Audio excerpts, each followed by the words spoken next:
Hey guys, welcome to another video on my channel Hairlicious. If you guys are new, please make sure to hit that subscribe button so that you guys are updated on my second hair transplant journey progress, as well as video topics covering current hair loss treatments in the pipeline. Visit my website at HAIRLICIOUSLY.com to grab your microneedling devices, which is scientifically proven to stimulate hair growth, my DHT blocking shampoo and serum, hair growth supplements, low-level laser therapy cap, and a few other products that can help for those who are suffering from hair loss. Now, I haven't done a celebrity type of hair transplant video in a while, so today I wanted to cover the topic of James Lebron's hair loss and what I believe that he's done to restore his hairline. A quick background on James Lebron. He's played for the Cleveland Cavaliers and the Miami Heat, and since 2018, he's actually joined the LA Lakers. He's had, great success in his NBA career with 3 NBA championships, 4 NBA MVP awards, 2 Olympic gold medals, and he's actually considered to be one of the greatest basketball players in NBA history. But just like the majority of men, over the past decade, his hair has been a huge controversy, as many has noticed his receding hairline,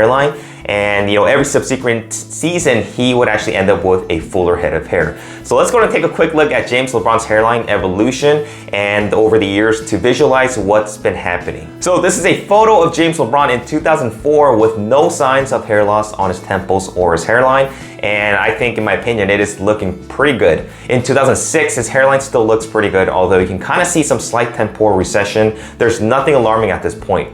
Now, moving forward to 2008, this is where it gets a little bit more interesting. Lebron has shown signs of hair loss recession or hairline recession in this photo, particularly the mid-scalp, as you guys can clearly see thinning. Also, notice a linear scar circled on the left side. This might be an indication of a possible FUT strip surgery, and it makes sense because FUE wasn't really around or advanced as it currently is back in 2008, and nearly all of the surgeries were actually done via FUT. Now, the thing is, a lot of people were speculating that this scar was caused when he hit his head during Game 4 of the NBA Finals back in June of 2015. But photos confirmed that, he's actually already had this scar back in 2015, which means that it couldn't have come from hitting his head, which likely means that it was possibly an FUT. And moving forward to 2011 and 2012, his hairline seems to have progressed even further with noticeable temporal recession on both sides as well as the mid-scalp. 2014 is where we see even more hair loss, as he is left with an island of hair right in the center and continue to creep up to his mid-scalp.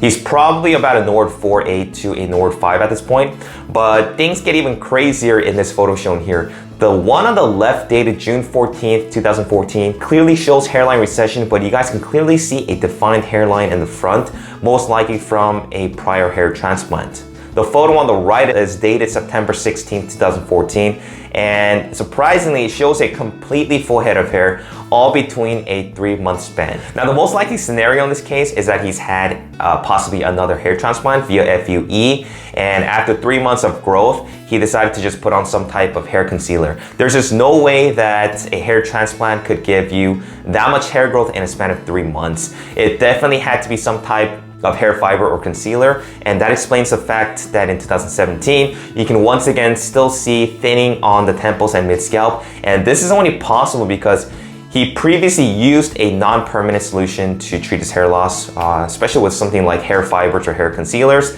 to increase density and to fill in any bald spots that he had. Notice that his hairline is still established, and this is due to the hair transplant or hair transplants he's had on the hairline previously. Now, this last video clip I'll be showing you is the money shot. This was taken back in June of 2017 when Lebron reflects on Game 5 loss against the Golden State Warriors as he's getting a fresh cut from his barber. You can clearly see the FUE scars circled in red, and like I said, with any FUE procedure, you are going to be left with scars 100%. A lot of hair transplant doctors lie to you about this, how that this procedure is scarless, but every hair transplant, regardless of the procedure, if it's FUE or FUT, it's going to leave you with some scars. Now, it's true that some scars might be more noticeable than others. Like in my case, you guys can't really even tell that I've actually had a hair transplant just because the hairs are really blended in. But it also comes down to the extraction punch size. You can range anywhere from 0.7 millimeters to 1 millimeter. It also comes down to the skill of the doctor, how he strategically would extract the grafts from the back of the scalp, and also your body's healing capabilities. But this photo here shows proof 100% that Lebron indeed did get hair transplant via FUE in addition to the possibility of an FUT. And we fast forward to October of 2019. James Lebron's hair appeared to have fallen out during a Lakers game, which most likely was due to the hair fibers not reacting well to sweat. And Anthony Davis actually had to let him know so that LeBron could try to fix by readjusting his hairband. So I'm fairly certain that James LeBron has had at least one FUE procedure and possibly one FET strip surgery. And this shows that even, a huge affluent celebrity like James LeBron still has to continue to deal with hair loss. I would assume that he is on finasteride just because of the fact that, he would need something to slow down further hair loss. And given the fact that he's actually been pretty sensitive to the topic of hair loss, it would make sense for somebody like him to look into finasteride, especially if he's actually had a hair transplant or two. And the one thing that I did also want to mention is that African American hair are usually more complex than other ethnic groups' hair follicles just because of the natural curl of the hair follicle, which can oftentimes lower the survival rate due to detransection. It's also important to choose a reputable doctor who not only has experience in hair transplantation, but if you guys actually are African American or have curly type of hair, it's also important to go to a doctor who's specialized and has a lot of experience dealing with curly hair. Now, I think in LeBron's case, finding a good doctor who can maximize his donor zone to reestablish a more dense hairline and mid-scalp would probably free him of using hair fibers, just because curly hair can also create an illusion of fuller density than straight hair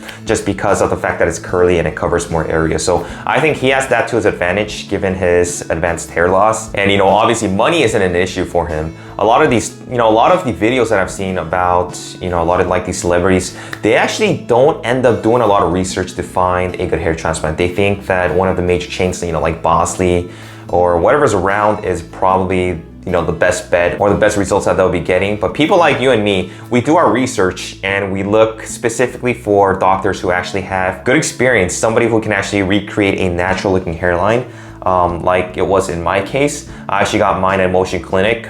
I had two procedures via FUE. First one was November 2016, where I got about 1,600 grafts implanted into the frontal portion.